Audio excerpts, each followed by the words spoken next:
Hi BookTube, it's Sunday, so I'm starting with my intentions for this week's vlog. You may be seeing this sweater a lot in my videos because it's my warmest sweater and it's quite cold in my apartment. So yeah, I'm wearing this a lot. So what do I intend to read this week? I'm gonna finish this today. I think I only have like 30 pages left, and We Have Always Been Here by Samra Habib. I'm really enjoying this. It is so well written and very concise and insightful, and I'm really appreciating it. And then I also want to finish this. I want to get as much read of this today as I can, as well as Small Game Hunting at the local Coward Gun Club. I finished Radicalized for Canada Reads already, and I want to finish Son of a Trickster, so that will be 4 of the Canada Reads books finished. I'm on page 129 of 250 in Son of a Trickster, and then I have to read also From the Ashes by, let's see if it will load in here, by Jessie Thistle, and that's 335 pages. So those are my only goals this week, to finish those. Physically wise, audiobook wise, I want to finish listening to We Are Legion, We Are Bob, and then I think I'll go back to How the World Thinks, I think. Yeah, I took a break from that last week because it was just getting to be like too much. I needed like a little break from being taught philosophy. Yeah, so that's it. It's very simple. And I'm gonna go with the same thing I did last week and hopefully keep on top of the Bible readings. I've caught up.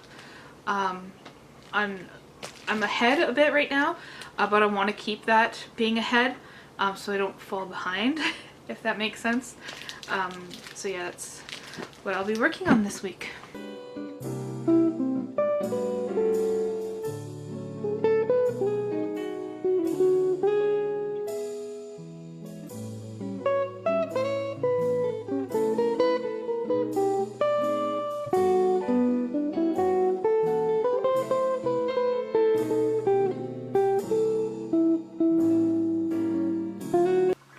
It is Wednesday. So it's Wednesday, and yesterday I went to the thrift stores with my mom, but I didn't have a chance to film what I got there, and I thought I'd share that with you today. Another really exciting find, it is a bookish find, is another hardcover with a jacket on, Wheel of Time book, and this is book 10, Crossroads of Twilight, and it was $2, and it was one I didn't have, so I had to have it. Yeah, I'm collecting the hardcovers and softcovers used as I find them. And then I got 3 other books. This one is The Age of Shiva by Minal Suri.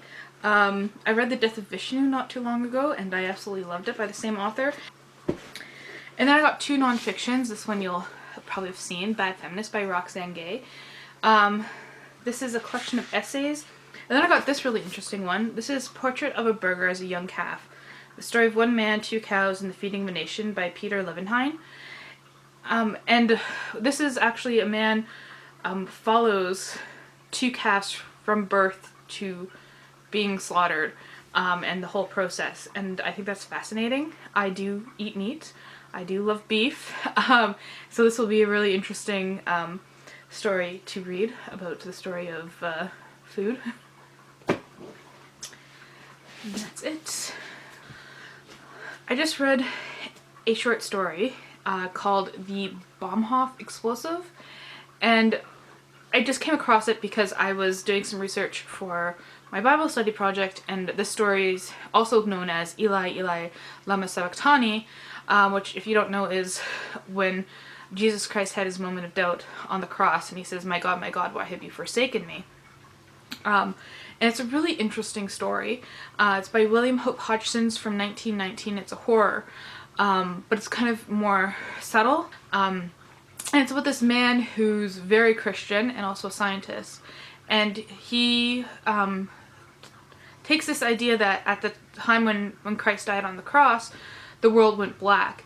And a lot of people logistically say, like, you know, it was a thunderstorm or something happened, but he discovers that there's actually this thing when people feel intense emotions, that there's a blackening of the world, and that Christ's, you know, he was such a powerful personality and figure and taking on all this stuff that the world went black because of his pain and suffering.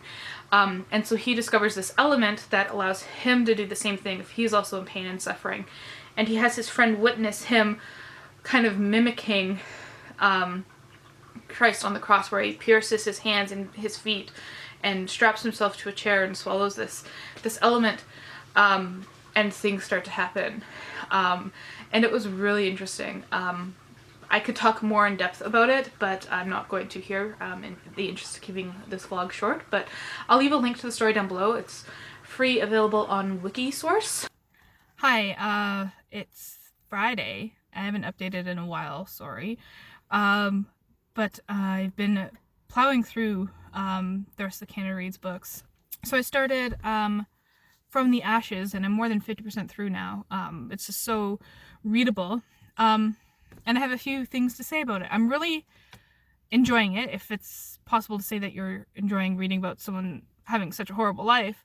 But it's really interestingly done. One technique that I find that he uses is that he'll tell a story, and like the story will come to like the end, but there's no consequences. Like there's the climax and then it stops there. There's no denouement. Remember that from school. Like there's no explanation after things go on. So for like example, when he's really young, him and his friend get drunk, and like I'm talking like school age, like 8 or 9, getting drunk. And the grandmother's like, go walk it off. And so they're outside and they fall asleep under a tree, and then his friend disappears. And like there's no consequence. I'm like, well, what about the parents? But what I'm also thinking maybe is that the parents are a real issue for me. So right now in the story, it's an autobiography, by the way, I should say that. Jesse is living with his grandparents because his dad was heavily into drugs and criminal behavior and abandoned them. And so it's frustrating. It's really frustrating because the grandfather and the grandmother, to a degree as well, because I mean she's holding some responsibility here, but the grandfather is mainly the really bad parent here. His son turned out that way, and you can tell that it's probably because of the way he was raised. He wasn't raised very well by his grandfather, who's like, you gotta start work as soon as you're able to. If you're 5, you're starting work, and you know, beating them and, you know, yelling at them and not engaging with them in any way at all. You know, he says, you know, my grandfather never took me to play baseball or encouraged me to join any school teams or anything. It was just like, if you get an F, I'm gonna beat you. And like, it's like, didn't you learn your lesson the first time with your first kid, with your son, that this isn't the way to parent? Like, you got to take some of the blame here. And that's really frustrating to read about, like, these parents who are so incapable, you know, messing up their kids, messing up future generations because they're not learning from their mistakes. And it's just so frustrating. Like, no wonder why this kid is turning out the exact same as his father, because of the way they're being raised is the exact same way. I'm really passionate about like good parenting, even though I don't have kids, but like, you know, there's a point where it's just like, it's obviously, it's not entirely the parents' fault, but like, come on, if you had actually engaged with your kids beyond beating them, maybe they would turn out to be better people. I'm just saying. I also want to mention that I'm reading From the Ashes and Son of a Trickster, and they're very similar. I had trouble with the main character from Son of a Trickster being so young and acting in such a way, but now reading Jesse Thistle's story and seeing how very, very similar the stories are, I'm now seeing like, okay, yeah, this I guess is a reality. That's kind of scary. I guess I was really sheltered in, you know, grade 10, not knowing that, you know, people are out there engaging in that kind of behavior at that age. And so yeah, I'm trying not to get them confused because they're very similar. They're both about, you know, at this point, a young First Nations boy not growing up on a reservation, but still dealing with intergenerational trauma. Yeah. I guess I'll talk further about that in reviews, when I do reviews. For 1 minute, you're gonna start fucking running this fast. You may be a fucking good cook, but you suck as a leader, Disha. You think you're gonna do my fucking job on leave right now? You think you can do it? No, Chef. You think you can put up with all this bullshit? No, Chef. I know you can. Now get the fuck over there and don't ever come up to my pants again and try to take my fucking place. Holy crap. I don't think Ben had a good night. You got it. Yes, Chef. Get over there. Chef Scott.